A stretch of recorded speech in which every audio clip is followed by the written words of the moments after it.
Salut tout le monde, bienvenue dans cette nouvelle vidéo. Si vous êtes également en train de préparer votre valise de maternité, j'espère que cette vidéo vous permettra de ne pas faire les mêmes erreurs que moi. Donc pour celles qui ne me connaissent pas, moi je m'appelle Manon Mélanie, j'ai eu un petit garçon en 2022 et à l'époque j'étais très stressée par ma valise de maternité parce que j'avais peur de ne pas prendre assez de choses. J'ai mis vraiment beaucoup de temps à finir ma valise parce que j'avais toujours envie de rajouter des choses. Je pensais que plein de choses allaient être indispensables et en fait avec le recul, pas du tout. Donc aujourd'hui, je vais vous dire ce que j'ai vraiment utilisé, ce que j'aurais très bien pu laisser chez moi et évidemment du coup mes meilleurs conseils. Donc ce que j'avais fait à l'époque et qui s'est avéré vraiment très utile, c'est de faire 3 sacs distincts. Donc d'abord évidemment la grosse valise pour tout votre séjour à la maternité, là où vous mettez vraiment tout ce qui va vous servir nuit et jour pendant votre séjour. J'avais également préparé un plus petit sac pour le jour J, vraiment le jour où j'allais accoucher, avec du coup la première tenue de bébé, mais également un petit peu tous les indispensables pour mon mari et pour moi. Et j'avais prévu un troisième sac qui était là pour le coup un sac de course, qui était plus pour le départ et pour tout ce qui était un petit peu gros et qui finalement prenait trop de place dans la valise. Donc moi j'avais préparé mon futur sac à langer pour le jour J, donc le jour de l'accouchement, à l'intérieur duquel j'avais du coup mis mon dossier de maternité, donc là où il y a toutes mes échographies, mes résultats sanguins, toutes les ordonnances qu'on m'a fait, etc. D'ailleurs, je vous recommande de prendre une pochette assez grande. Vous voyez, moi, c'est une pochette cartonnée qui est franchement épaisse et elle est bien remplie. Et à l'intérieur, pour séparer un petit peu tout et plus facilement m'y retrouver quand j'allais en rendez-vous, eh bien, je classais dans des grandes enveloppes. Une enveloppe pour les résultats d'analyse, une enveloppe pour les échographies, une enveloppe pour les ordonnances, etc. Et du coup, c'était quand même plus pratique. Donc ça, vous devez l'avoir à chaque fois que vous vous rendez à un rendez-vous médical, mais vous devez surtout l'avoir avec vous le jour de l'accouchement. Donc ça, c'est évidemment la première chose à ne pas oublier quand on s'en va. D'ailleurs, moi, j'avais mis à l'intérieur des photocopies de ma carte vitale et de ma carte d'identité, au cas où j'oubliais mon sac à main ou mon portefeuille à la maison avant de partir et que du coup, j'avais pas mes papiers d'identité, puisque ça aussi, c'est obligatoire quand on se rend à l'accouchement. Ensuite, je m'étais fait une mini trousse de survie qui ne m'a pas trop servi parce que j'ai été déclenchée et du coup j'ai eu le temps de me préparer avant, mais moi je vous conseille quand même d'avoir cette mini trousse de survie avec vous au cas où l'accouchement ne se passe pas comme prévu, qu'il soit beaucoup plus rapide et que du coup vous n'avez pas le temps de vous préparer chez vous. Donc j'avais mis un labello, un brumisateur, un élastique pour les cheveux, un paquet de mouchoirs, une culotte par exemple de rechange, une serviette hygiénique, un petit déodorant, ça peut être utile. J'avais également mis un chargeur de téléphone parce que je m'étais dit mais si ça arrive la nuit et qu'on est un peu la tête dans les vapes et tout, on va l'oublier et moi je voulais pas être gênée parce que mon téléphone n'avait plus de batterie et que du coup je pouvais pas bombarder mon bébé de photos quand il allait être né, ou alors pendant toutes les heures de travail ne pas pouvoir être un peu sur mon téléphone, échanger avec ma famille et tout.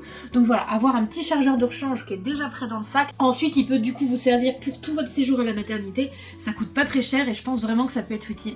Et j'avais aussi fait une petite trousse exprès pour les papas avec de la bouffe parce que voilà, ça peut être long, on n'a pas toujours les distributeurs à portée de main. Parfois aussi, papa il veut pas trop s'éloigner de nous parce que voilà, on est dans la douleur ou quoi.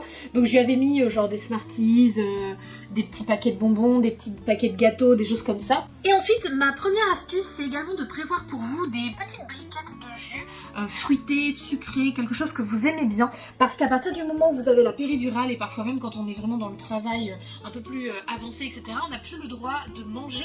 Par contre, on a le droit de boire un petit peu. Donc pour éviter d'avoir la bouche trop sèche, d'être un peu fatigué parce qu'on n'a pas mangé depuis des heures et des heures, et une petite boisson sucrée comme ça peut vraiment aider. Moi j'avais prévu du jus de pomme et vraiment j'étais très contente de l'avoir avec moi. Ensuite, pour bébé, là c'est la partie la plus mignonne, moi j'avais prévu un petit pochon comme ça que j'avais fabriqué moi-même. D'ailleurs, si jamais ça vous intéresse, je pourrais vous faire un tuto couture pour vous montrer comment broder et coudre votre propre sac comme ça pour la maternité, que vous pouvez du coup personnaliser avec le prénom de votre bébé. Et du coup, à l'intérieur, j'avais mis sa première tenue. Je trouve que c'est vraiment très pratique parce que du coup, les vêtements de bébé, déjà c'est petit, donc dans un sac ça peut vite se mélanger. Mais surtout, c'est tout propre. On a passé du temps pendant la grossesse à les laver, à les repasser, etc. Et ça les protège d'être dans un petit pochon. Et surtout, papa, il sait qu'il y a tout à l'intérieur. Et vous, si vous êtes trop dans la gestion de vos douleurs, etc., que les sages-femmes vous demandent où est la première tenue de bébé, vous avez juste à dire à papa, prends le petit pochon qui est dans le sac. Et lui, il sait que hop, il donne juste le pochon et il y a tout ce qu'il faut dedans. Donc là, ça dépend les maternités. Voilà ce que la mienne demandait. Alors là, je vous ai pris la vraie première tenue de mon fils. Donc, elle demandait un body manche longue. Moi, j'ai choisi un body qui se ferme sur le devant avec des pressions. Je vous le recommande parce que quand bébé est tout petit, c'est plus difficile de lui enfiler un body par la tête qu'avec des pressions devant. Je trouve ça beaucoup plus pratique. Il fallait un pyjama, donc en velours. De toute façon, que les bébés naissent en hiver ou en été, il faut toujours beaucoup les couvrir. Donc là, moi, de toute façon, c'était en février, donc il faisait froid. Mais je lui avais pris donc un petit pyjama en velours, sachant que lui aussi, il s'ouvre sur le devant et en plus entre les jambes, ce qui permet de pouvoir changer la couche sans avoir à lever trop le pyjama et que bébé ait froid. Ça, je trouvais ça assez pratique aussi. Ensuite, il vous demande une petite brassière. Donc moi là, c'est une petite brassière toute blanche au baby, cette fois-ci en naissance. Certaines maternités vous demandent de fournir les couches, donc là, il faut en prévoir une. Un petit bonnet, donc là moi c'est un bonnet en laine, mais vous pouvez aussi avoir des petits bonnets en coton. Là aussi c'est moi qui l'ai fait et si jamais ça vous intéresse, je pourrais vous en faire un tuto. Une petite paire de chaussettes que vous mettez soit en dessous du pyjama, soit au-dessus. Et parfois on peut même mettre une petite paire de chaussettes en dessous du pyjama avec une paire de chaussons par-dessus. D'ailleurs la paire de chaussons, je vous recommande de la prendre un petit peu grande parce que justement quand il y a 2 couches de pilou en dessous, ça peut être difficile à mettre. Moi par exemple, j'avais trouvé cette petite paire de chaussons chez Action que je trouvais ravissante. Et impossible de rentrer le pied de mon fils. Alors après, il était très grand et très gros, puisqu'il faisait 53 cm pour 4,3 kg. Mais voilà, beaucoup trop petit et j'étais dégoûtée. Et moi j'avais rajouté une petite paire de moufles parce que je sais que les bébés se griffent beaucoup le visage, enfin ont tendance à beaucoup le faire. Et finalement ça ne m'a pas servi du tout puisque mon fils aimait pas ça et il ne se griffait pas. Donc pour le coup moi ça ne m'a pas servi. Et ma maternité demandait de ramener soit une gigoteuse, soit une couverture. Donc moi j'avais trouvé une gigoteuse à laquelle on pouvait rajouter des manches, donc avec des petits clips, donc on peut mettre ou enlever. Et pareil, quand bébé était tout petit, c'était pas très pratique parce que du coup, il pouvait pas du tout plier les bras et c'était pas évident pour lui. Donc finalement, je lui ai toujours mis sans les manches. Mais pour les bébés un petit peu plus vieux, par contre, c'est très bien. À l'époque, j'avais également rajouté dans ce petit pochon un lange comme celui-là parce que je voulais le mettre en dessous de bébé dans la couveuse parce que je voulais qu'il ait la bonne odeur de la maison, la lessive, mon odeur à moi, etc. Enfin celle de... pour lui donner l'habitude en fait, voilà, de notre odeur. Et elles n'ont pas voulu. Les puères de l'époque n'avaient pas voulu mettre le lange en dessous de lui. Elles m'ont pas trop expliqué pourquoi. Mais voilà, il n'a pas servi du coup. Voilà, donc ça c'était vraiment pour le sac pour le jour J.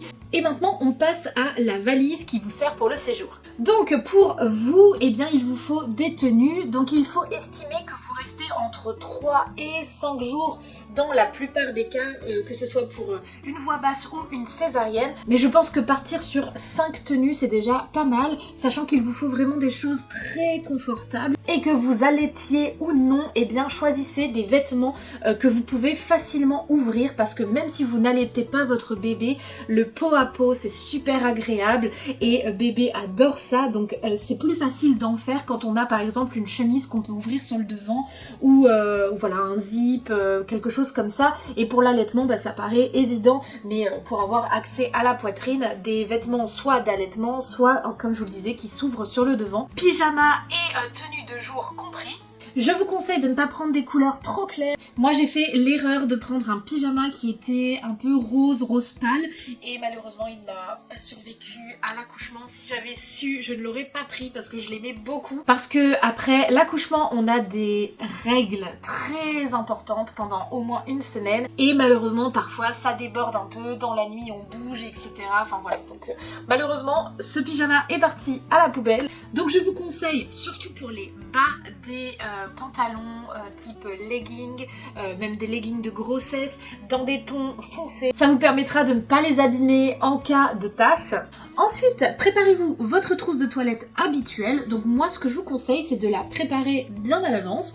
Et pendant les semaines qui restent avant votre accouchement, eh bien vous utilisez les produits, mais vous les remettez directement dans la trousse de toilette. Ça évite d'avoir tout à acheter 2 fois.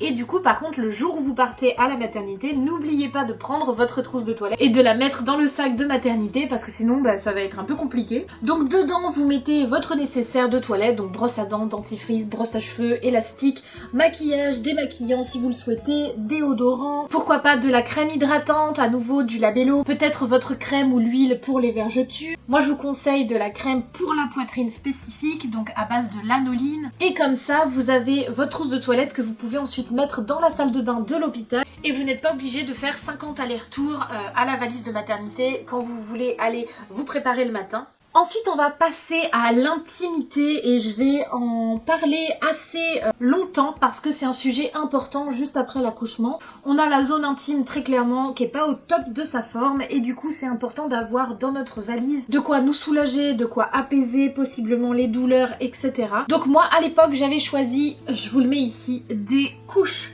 pour les fuites urinaires. J'avais vu ça dans plusieurs vidéos YouTube de femmes qui disaient que les serviettes hygiéniques c'était pas suffisamment absorbant et que les couches pour fuites urinaires c'était beaucoup mieux. Et bien moi j'ai détesté, je vous les recommande pas du tout. Donc moi en plus j'avais choisi vraiment le format où ça fait des couches culottes entre guillemets. Donc en fait ce qui est compliqué c'est que quand on veut l'enlever, et on doit entièrement se déshabiller parce que même si vous la déchirez sur les côtés vous pouvez l'enlever comme ça, mais pour remettre la suivante vous devez forcément enlever votre pantalon pour pouvoir en enfiler une autre, ce qui n'est pas toujours évident. Que quand on a une protection, on peut juste baisser sa culotte, changer la protection, en remettre une nouvelle, on n'est pas obligé de se déshabiller. La deuxième chose qui a fait que j'ai pas aimé ça, c'est que moi elle me rentrait dans les fesses. Donc j'avais pris pourtant une taille au-dessus de ma taille normale, mais en fait elle finissait par se plier, se rabattre comme ça, et du coup en fait comme elle me rentrait dans les fesses, je pense que c'est ça qui faisait que ça débordait sur les côtés, vraiment pas agréable. Donc moi si je devais refaire ma valise de maternité aujourd'hui, j'achèterais des protections peut-être pour les fuites urinaires parce que du coup elles sont vraiment très absorbantes, mais pas en culotte, mais vraiment juste comme des serviettes hygiéniques. Donc possiblement plus épaisses et plus larges, mais au moins on peut les mettre soit dans un slip normal, soit dans un slip jetable, et c'est bien maintenu comme ça, et je pense que c'est beaucoup plus facile. Ensuite, toujours pour la zone intime, 3 petits conseils. Le premier, c'est que le papier toilette de l'hôpital, il est vraiment pas très agréable quand on s'essuie. Qu'on ait eu des points de suture ou non, la zone est quand même très sensible, et quand le papier toilette vient nous râper les fesses, très clairement c'est pas agréable. Donc moi j'avais prévu des mouchoirs à l'époque pour me moucher tout simplement, pour si je pleurais avec les hormones et tout ça. Et en fait je m'en suis servi de papier toilette et je vous le recommande à 100%. C'est encore plus doux, encore plus agréable que le papier toilette. Donc soit vous pouvez prendre un rouleau de papier toilette de chez vous qui est bien épais et tout ça, qui est doux au toucher, tout ça pour être sûr que ce soit agréable, soit vous pouvez prendre une boîte de mouchoirs. Moi c'est ce que j'ai fait, c'était top. Et j'avais également pris des petites lingettes intimes, donc vous avez les fesses nettes, par exemple le papier toilette humide, ou alors vraiment des lingettes intimes qui sont vraiment spécifiques pour la toilette intime féminine, et du coup elles ont parfois des vertus apaisantes, hydratantes, etc. qui peuvent aider. Et la troisième chose, c'est que je vous conseille de prévoir une crème spéciale zone intime, donc de la marque que vous voulez. Moi j'avais pris Saforel, mais elle me brûlait beaucoup. Je sais qu'il y a également des crèmes genre Cicatridine, des choses comme ça, donc ça va vraiment vous aider à apaiser la zone intime et à retrouver un petit peu de confort. Au niveau des serviettes de toilette, c'est un truc de fou tout ce qu'ils vous demandent de prendre dans votre liste de maternité. Moi il me demandait 2 serviettes par jour, donc comme ils estimaient 3 jours pour un accouchement normal, ils demandaient 6 serviettes de toilette. Je trouvais ça énorme. Donc moi ce que j'ai fait et que je pense que je vous conseille, c'est que j'avais pris une serviette pour le sol, pour m'essuyer les pieds, une serviette pour se laver les mains, donc pour s'essuyer les mains, différente du coup des serviettes que vous allez utiliser pour votre douche. J'avais pris une grande serviette pour mon corps pour les 3 jours, et ensuite j'avais pris 3 petites serviettes pour la zone intime. Comme ça en fait j'en prenais une différente par jour et ça prenait beaucoup moins de place dans la valise que de prendre 6 grandes serviettes. Ensuite, un autre conseil, même si vous êtes en plein été, je vous conseille d'avoir une sorte de robe de chambre ou grand gilet que vous pouvez facilement mettre par-dessus vos vêtements, que ce soit des vêtements de jour ou des chemises de nuit, votre pyjama, etc. Parce que vous pouvez être amené à sortir dans les couloirs et à pas forcément être très présentable. Et avoir une petite robe de chambre comme ça que vous pouvez mettre par-dessus vos vêtements, ça va d'une part vous tenir chaud, mais en plus vous permettre d'être un peu plus à l'aise et d'avoir par la même occasion une paire de chaussons ou une paire de tongs pour pouvoir vous promener dans l'hôpital sans avoir besoin de mettre vos bottes ou de faire vos lacets, etc. Si vous voulez juste aller voir les sages-femmes dans le couloir par exemple. Au niveau des sous-vêtements, je vous conseille de prévoir des soutiens-gorge d'allaitement, pareil que vous vouliez ou pas allaiter. Ce sont des soutiens-gorge qui sont très confortables et qui sont conçus souvent pour eh bien s'étirer avec la poitrine qui prend du volume pendant l'allaitement. Prévoyez des culottes ou des slips jetables. Moi j'avais préféré acheter un lot de culottes premier prix chez Kiabi, une taille au-dessus de la mienne pour être hyper confortable. Je les avais pris noirs, comme ça j'étais sûre également de ne pas les tacher parce que les slips jetables ça gratte un petit peu, donc là les culottes je trouvais ça plus confortable et je vous conseille de les essayer avant, donc que ce soit des slips jetables que vous achetez en grande surface, en pharmacie ou autre, ou un lot de culottes que vous prévoyez exprès pour l'accouchement, essayez-les avant et il faut que vous soyez vraiment confortable dedans parce que c'est pas pendant votre séjour que vous allez mettre votre slip jetable et vous dire oh là là mais il est beaucoup trop petit, ce sera trop tard. Je vous recommande à 100% de prévoir un petit sac pour le linge sale. Parce que ce soit pour vous ou pour bébé, le moment de l'accouchement et les premiers jours de vie, c'est le moment où on fait le plus de tâches. Et bah voilà, mettre vos vêtements sales en vrac dans votre valise, ça va un petit peu tout salir. Que d'avoir un petit pochon exprès pour ça, c'est vraiment mieux. Là, j'ai pris quelque chose qui ne m'a pas du tout servi, alors que je pensais vraiment que c'était important, c'est que j'avais prévu des couverts de la maison, donc cuillère, fourchette, couteau, enroulés dans un petit torchon pareil de la maison, parce que à l'hôpital on vous distribue vos repas, donc il y a vos couverts, etc. Mais quand c'est pour l'heure de manger, eh bien on vous enlève votre plateau, on peut vous laisser ce que vous n'avez pas mangé, etc. Mais par contre on est obligé de ramasser le plateau et les couverts parce qu'il faut qu'ils soient lavés.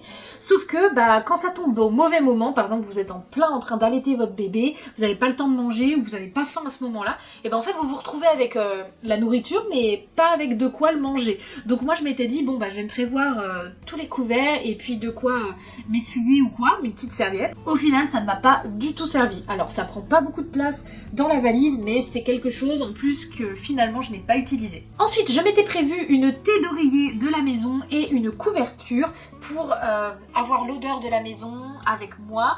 Au final bon je sais pas si ça m'a vraiment beaucoup aidé, je les ai utilisés mais bon voilà, c'était pas le must have quoi.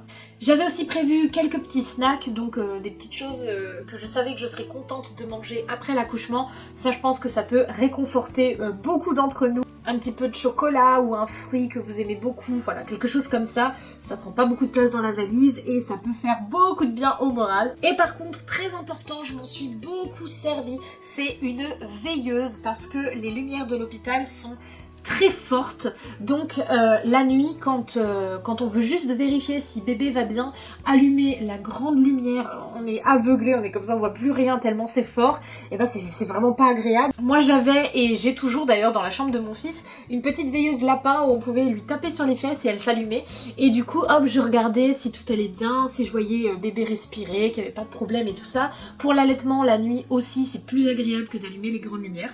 Et ensuite, on passe au côté bébé de la valise de maternité. Et alors là, moi j'avais pris beaucoup trop. Donc, moi ce qui était compliqué, c'est qu'il y avait certains médecins tout au long de ma grossesse qui m'avaient dit que mon fils pourrait être un petit peu petit et que par conséquent, il fallait que je prévoie des vêtements en taille naissance. Et sur la fin de ma grossesse, il s'est avéré que c'était l'opposé. Comme je vous le disais, mon fils était très gros. Donc il fallait que je prévoie plutôt des tenues en 1 mois, voire en 3 mois. Du coup, j'avais pris du naissance, du 1 mois et du 3 mois, ce qui m'a fait une montagne de pyjamas et de body dans ma valise pour que finalement je n'utilise que le 1 mois. Donc si vous avez envie de vous acheter des vêtements naissance, faites-vous plaisir, évidemment, c'est pas ce que je veux dire, mais ce que je pense qui est le plus raisonnable et en termes de budget et en termes de place pour la valise de maternité et les premières semaines de bébé, c'est de n'acheter que du 1 mois. Parce que même si votre bébé met du naissance, il en mettra peut-être 1 semaine, 2 semaines, grand maximum, alors que le 1 mois, il peut en mettre 1 mois, 1 mois et demi, voire un petit peu plus s'il était petit à la naissance. Ce que je vous recommande à nouveau, c'est de prendre des pyjamas qui s'ouvrent par le devant. Donc là par exemple c'est un pyjama tape à l'œil et vous voyez hop on peut ouvrir le devant jusqu'en bas au niveau des pieds. Cette forme là elle est assez pratique parce que là encore vous avez les bras de bébé qui restent bien au chaud avec le devant et vous avez juste le ventre et les jambes qui sont déshabillés pour pouvoir changer la couche. Et en plus ils sont assez faciles à enfiler à bébé parce que vous pouvez donc l'ouvrir en entier, le poser sur la table allongée et mettre bébé dessus directement. J'en ai un autre ici qui est du même principe, donc avec un petit renard. Vous voyez, hop, on ouvre comme ça. Parce qu'il y a aussi des ouvertures qui se font comme ça sur le côté. Là, on ouvre comme ça. Et là, c'est un tout petit peu moins pratique parce que du coup, vous avez une jambe qui a des boutons pression jusqu'au pied et une jambe qui est complète. Donc parfois, ça peut être difficile de sortir la jambe qui est de ce côté-là. Alors que dans les pyjamas qui s'ouvrent comme ça, là sur le devant, celui-là je peux vraiment vous l'ouvrir jusqu'en bas. Vous voyez qu'il y a vraiment juste les petits pieds qui sont dedans et tout le reste est ouvert.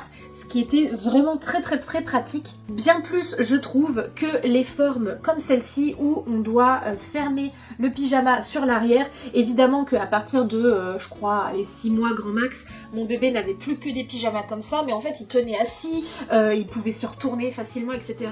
Que quand ils sont tout petits bébés, c'est super dur je trouve de leur plier les bras comme ça pour que ça rentre dans les manches. Puis souvent ils aiment pas trop être retournés comme ça pour fermer dans le dos. Donc voilà, moi mon conseil c'est de prendre des pyjamas qui s'ouvrent sur le devant. Et si vous trouvez des pyjamas qui s'ouvrent des deux côtés comme celui-ci jusqu'au pied, c'est vraiment le plus pratique en tout cas pour les premières semaines de vie. Donc là ensuite ça c'est vous qui voyez comment vous voulez habiller votre bébé. Je pense que le plus facile et le plus confortable c'est de n'habiller bébé qu'en pyjama tout votre séjour à la maternité. Et donc dans ces cas-là, il vous conseille de prendre 6 pyjamas. Histoire de dire que vous en avez 2 par jour en cas de fuite, en cas de régurgitation, etc. Et ça pour le coup, je vous recommande effectivement d'en prendre quand même suffisamment. Au moins 2 pour chaque jour à la maternité. Pareil pour les bodys, donc là à nouveau pareil, des petits bodys qui s'ouvrent sur le devant, c'est vraiment le plus simple. Prévoyez du coup pareil des petites chaussettes ou des petits chaussons que vous pouvez tricoter ou acheter en magasin. Sachant que ce qui est pas mal avec les chaussons qui sont tricotés, c'est qu'ils sont très mous, très élastiques et du coup assez faciles à mettre je trouve au bébé. Des petits bonnets, donc en coton comme celui-ci ou en laine comme je vous montrais tout à l'heure. En plus de la gigoteuse que vous avez pour le jour de l'accouchement, je vous conseille d'en avoir une deuxième dans la valise de maternité. Pareil en cas de régurgitation ou de couche qui déborde. Pourquoi pas des bavoirs ou des langes. Pour le doudou, ce que nous on avait fait, c'est que pendant toute la grossesse, on avait dormi avec le doudou. Un peu comme si on voulait mettre plein d'amour à l'intérieur du doudou pour que quand notre bébé allait sortir, et il ait voilà, toute cette boule d'amour à l'intérieur. Prévoyez encore d'autres petites brassières parce que c'est les premières qui sont en ligne quand il y a des régurgitations. Donc là, il vaut mieux en avoir également au moins 3 ou 4 pour pouvoir changer tous les jours en cas de soucis. Ensuite, il vous faut la petite trousse de toilette de bébé. Donc là, normalement, le strict nécessaire, c'est un thermomètre pour l'eau du bain, un thermomètre pour lui pour prendre sa température. En fonction des maternités, des couches, du produit pour le change, du liniment, des cotons, des choses comme ça. Mais vous pouvez également rajouter du savon pour le bain, une petite brosse à cheveux, les petits coupe-ongles, voilà, des petits trucs comme ça. Pour les serviettes de toilette de bébé, là aussi, ils en demandent 2 par jour, donc ce qui fait beaucoup. Moi, ce que j'avais plutôt pris, c'est une cape de bain par jour, donc j'en avais pris 3. Donc vous savez, les capes de bain, ce sont ces serviettes en forme de carré avec un des angles où on met la tête de bébé dedans. Et ensuite, j'avais acheté des plus petites serviettes qui du coup prennent moins de place dans la valise, que je mettais du coup sur le plan de travail. Parce que du coup, s'il vous demande 2 serviettes par jour, c'est parce qu'il en faut une en dessous de bébé et une au-dessus, donc pour le sécher. Et ensuite, pour le jour de la sortie, il vous faut un cosy ou un siège auto pour mettre bébé dedans. Moi, j'avais eu ça ça en cadeau pour mettre à l'intérieur du cosy. Donc c'est un nid d'ange qui s'ouvre comme ça sur le devant et comme ça il fait bien chaud à l'intérieur. Et ça permet de pouvoir attacher bébé que les couvertures, eh bien on ne peut pas en fait attacher, mettre la ceinture de sécurité à bébé, que ça en fait il y a tous les passants ici exprès pour les ceintures de sécurité. Maintenant je vais vous dire ce qu'il m'a manqué. Donc déjà vous l'aurez compris, les serviettes que j'avais prises ça n'allait pas. Donc ce qui m'a manqué c'est d'autres protections hygiéniques plus adaptées à ce que j'avais besoin. Il m'a manqué mon écharpe de portage parce que bébé avait beaucoup besoin des bras et c'est vrai que dès que je le posais il pleurait beaucoup et si j'avais eu mon écharpe de portage avec moi ça aurait été beaucoup plus facile, j'aurais eu les bras un petit peu plus libres. Ce qu'il m'a également manqué et que mon mari a dû aller acheter en urgence entre guillemets, ce sont des tétines parce que pareil mon fils avait beaucoup besoin de téter mais pas forcément pour boire, il avait besoin voilà de téter même si c'était juste une tétine et du coup et ben mon mari est allé à la pharmacie lui en acheter. On les avait stérilisés vite fait et on avait pu lui donner et c'est vrai que ça avait beaucoup soulagé son besoin de téter. Ensuite les erreurs à éviter je pense c'est de ne pas tester à l'avance votre matériel ou ce que vous avez acheté pour ce jour-là. Si la maternité vous demande par exemple d'amener un chauffe-biberon, bah, vérifiez qu'il est bien fonctionnel parce que c'est pas le jour où vous allez l'utiliser à la maternité que vous allez vous dire mais mince en fait il y a un problème, il ne fonctionne pas. Je pense à nouveau que ça ne sert à rien de prendre 2 ou 3 tailles de vêtements en fonction de bébé. Je pense que le 1 mois ça va vraiment à la majorité des bébés. Au pire c'est un petit peu trop grand pour les bébés qui sont petits et donc par exemple mon fils qui était l'inverse plutôt gros et grand est rentré facilement dans le 1 mois pendant plusieurs semaines sans être serré. Ce qui nous a absolument servi à rien non plus c'est les jeux de société qu'on avait prévus et vous savez les petites grilles de sudoku ou de mots croisés, tout ça on n'y a pas touché du séjour et c'est pareil ça nous prenait de la place. Mais par contre si je devais refaire ma valise de maternité ce que je prendrais absolument c'est des lingettes intimes parce que vraiment ça m'a beaucoup soulagée, la boîte de mouchoirs ou le papier toilette de la maison à nouveau, la veilleuse vraiment je m'en suis beaucoup servi. Les petites serviettes de toilette qui du coup n'ont pas pris trop de place dans ma valise mais qui m'ont bien été utiles et aussi qui n'étaient pas du tout dans ma liste de maternité mais que j'avais pris au cas où, un tire-lait parce que le jour de ma montée de lait mon fils a dormi toute la journée quasiment et j'avais très mal à la poitrine donc j'ai utilisé mon tire-lait, j'ai stocké le lait que j'ai pu donner à mon fils par la suite mais ça m'a beaucoup soulagée. Voilà donc j'ai essayé d'être le plus rapide possible, j'espère vraiment que cette vidéo vous aura été utile. N'hésitez pas à dire vous dans les commentaires vos favoris, vraiment ce que vous avez le plus utilisé à la maternité. N'oubliez pas de vous abonner à la chaîne, de liker cette vidéo si elle vous a plu et en attendant la prochaine je vous fais de très gros bisous. Salut tout le monde!